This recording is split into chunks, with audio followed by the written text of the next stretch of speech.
This is one of the first quilts I made whenever I started. I think it was, 10 years, 8 years ago or something. I thought these looked fascinating, so I decided to have a go.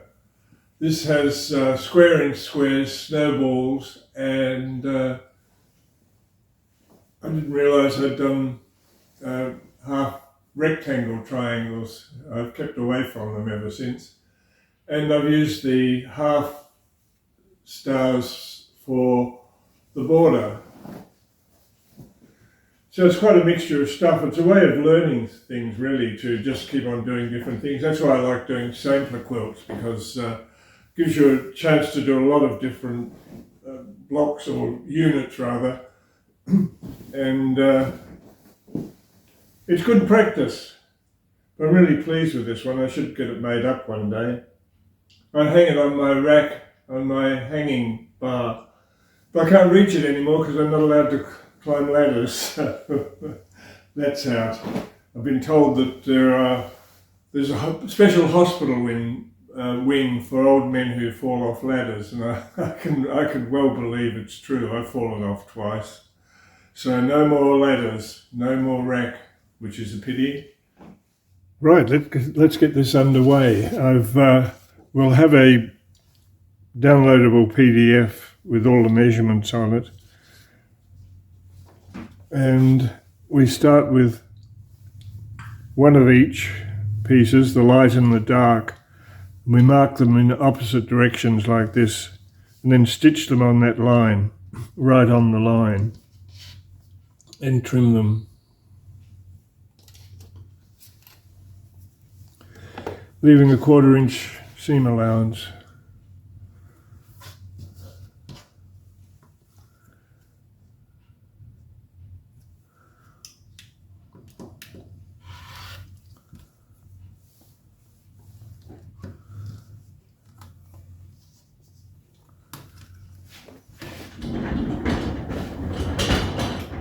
Sorry, I had to move my chair, it's in the way.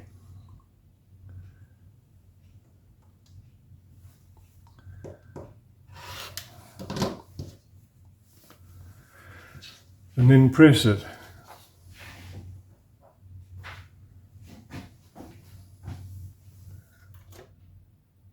There, they're all done in their respective directions. They're trimmed a 1/4 inch seam allowance, and now we add the other bit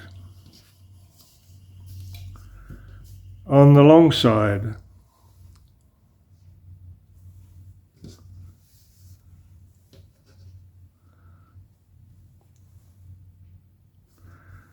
Like so.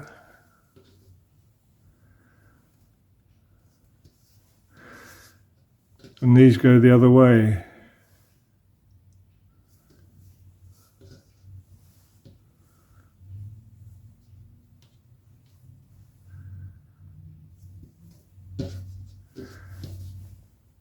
Off to the machine.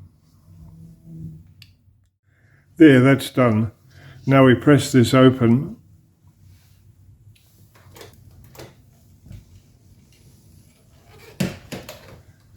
Now we're beginning to see the little diamond hidden in there.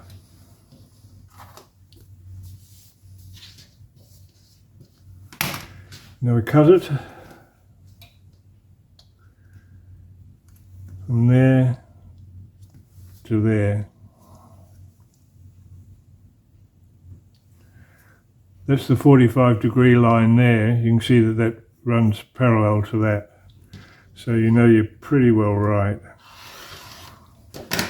Good decent bits to save.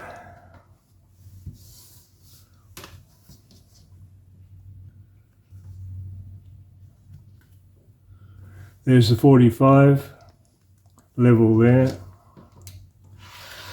Just as an extra bit of reassurance.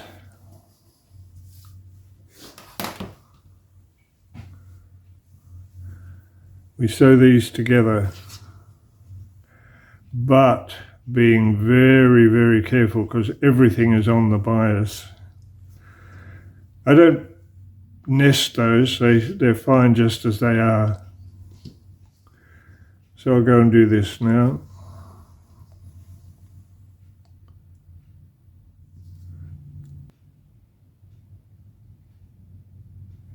Right, now these two get sewn together, and these two get sewn together.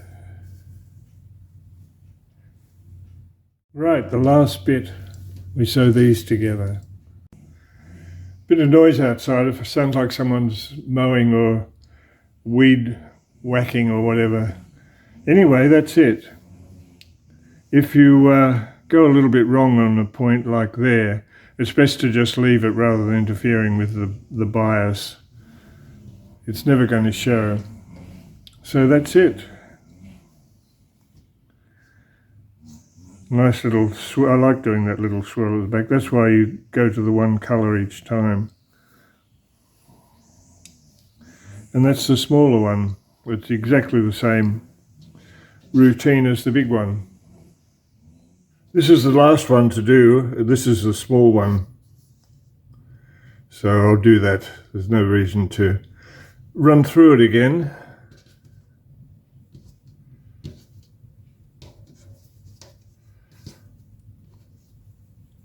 So,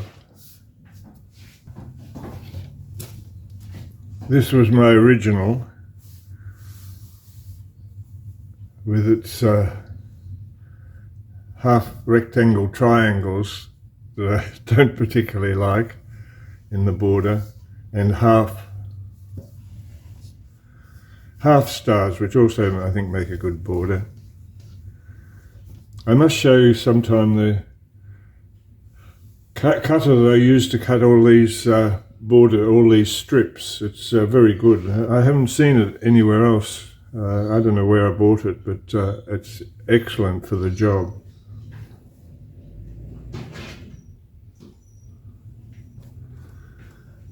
So now that's the one we just did. That was the one I did earlier. That's the small. And I've been working on even smaller ones, like that one, and this one, which is working, but I thought it would be good for Christmas decorations. It could be sandwiched and done and then hang on a Christmas tree, which I think would be rather nice. So I'll see if I can finish that one and show it. So that's my starlight. That's it, I think. Well, thanks for watching. I hope it's fairly clear what's happening, and I hope I've explained it well enough. Thank you.